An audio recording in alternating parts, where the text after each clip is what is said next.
of today is the high-speed train. And like we said, the high-speed train is part of this core system we are talking about. Let's now look at the subjects of what we want to cover. We want to cover the following content in today's subject.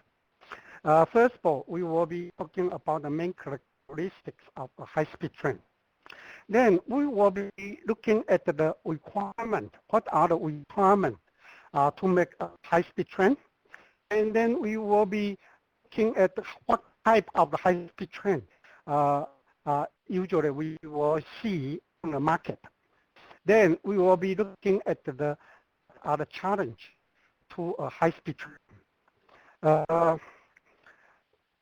Technical challenge in designing a high-speed train. And then we will look at some components of this high-speed train and to see how to design it to meet these challenges. And what today we will be looking at is the components of the car body itself, and then the propulsion system, and then the braking system. We will not have enough time to go through the safety consideration and the interior of designing a high-speed train. But we will try to cover the first three parts: car body, propulsion system, and the braking system. So basically, these are the subjects. These are the subjects we'll try to cover today. Okay, now let's go into the component of a high-speed train.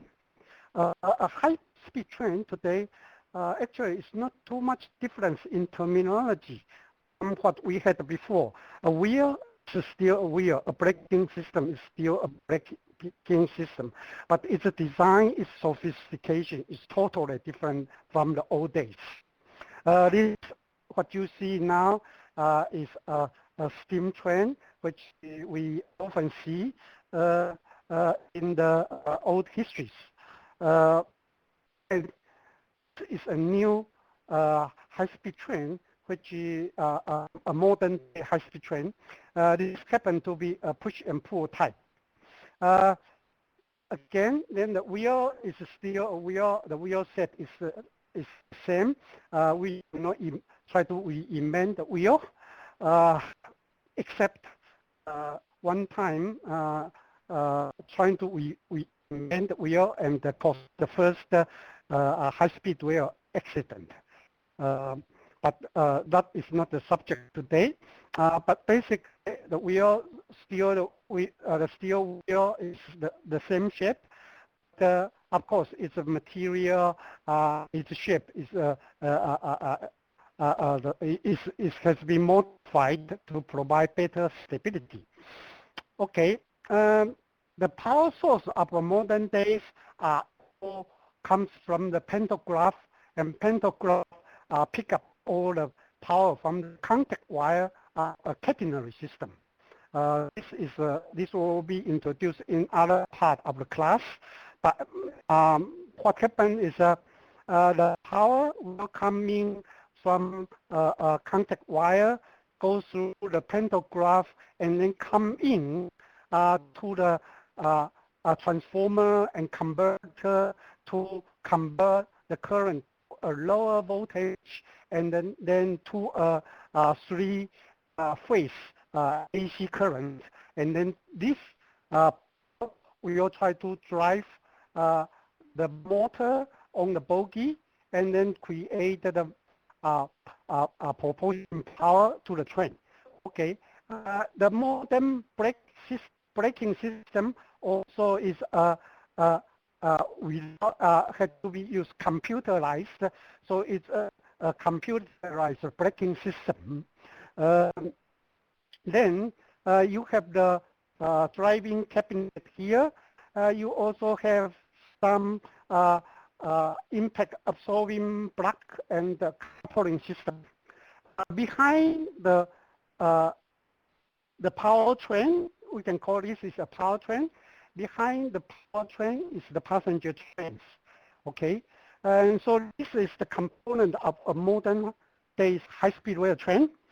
There is also another type of the high-speed train. It's called distributed power, or it's called EMU type. EMU stands for electric motor units. Basically, it's no head train. So look at this one. This one is a Taiwan high-speed rail train, and it's a distributed power EMU type. So you look at this first car or the lead car, actually also have a passenger compartment in it. The driving cabinet only a small part of the car. So all this power system is put underneath. All the converter, inverter, transformer are all put underneath the train. Okay, and with the bogie. Okay, we will describe what is a bogie later on. But anyway, this is modern days electric motor units. This is the pantograph. This is the pantograph here. This is enlarged picture, driving cab, and also has the coupling at the nose. Okay, there's a cover here. You take it out, and there is a coupling system here. And then this is the passenger compartment behind the driving cabinet. So this is what you can see. This is what you can see on the electric motor units. Okay, so these are the components of a modern days high-speed train. What are the characteristics of a modern high-speed train? The modern high-speed train had to be self-propelled, fixed components, because each train have carry out some functions. So usually they are in units, and you cannot break it easily, and so they are fixed. Once you make it a certain composition, and then they will be fixed for the operation, and you cannot easily change the configuration. It is bidirectional because the train is so long, and you cannot make a table for it, so it's bidirectional. Both ends are driving cabinet. Its length is limited by the platform. So internationally now is using 400 meters as the maximum of the platform. Therefore, the train itself is limited by 400 meters too. The maximum speed is 200. Actually, it's the minimum speed is 250 kilometers per hour. Most of the modern high-speed train should be able to run over 250 kilometers per hour. Below that, maybe we don't consider it as a modern high-speed train.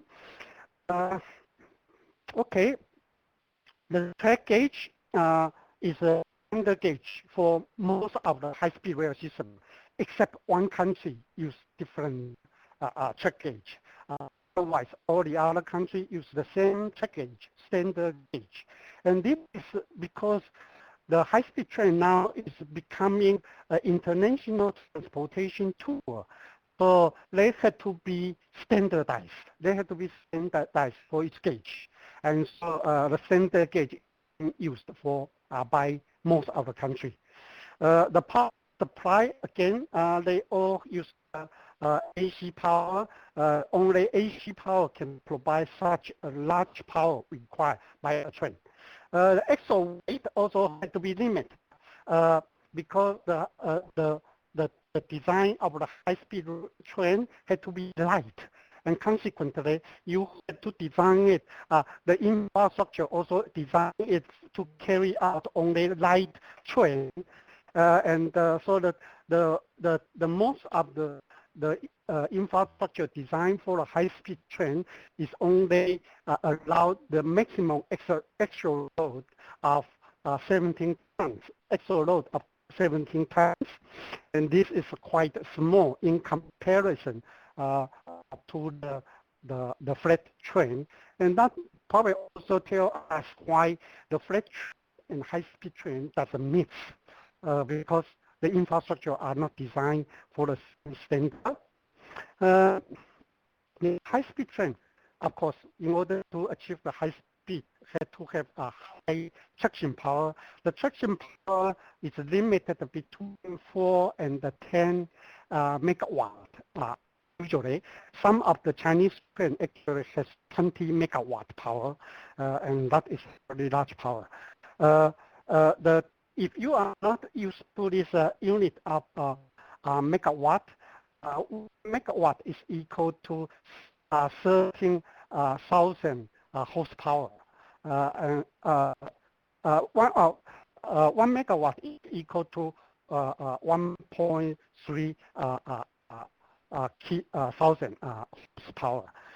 Okay. So 10 megawatt is equal to 13,000 horsepower. If you are used to the unit of horsepower. How much is this 10 megawatt or 13,000 horsepower? Let's take this train. This train is a famous train. If you have seen this movie of Unstoppable, and this is that famous locomotive made by AWR, and it's the CSS locomotive number 777. Its horsepower is 4,000. In other words, a high-speed train would require at least 3 of these locomotives to produce the same horsepower. And so you can see that a high-speed train do carry a very large horsepower. Okay, so with the high horsepower for the train, consequently it also produces high rate of the traction power. And then another characteristic of a high-speed train is the signaling and communication system had to be in kept because the train travels so fast. There is no way you can use the wayside signal, okay? And because of the safety, you also do not want the driver to act on its own.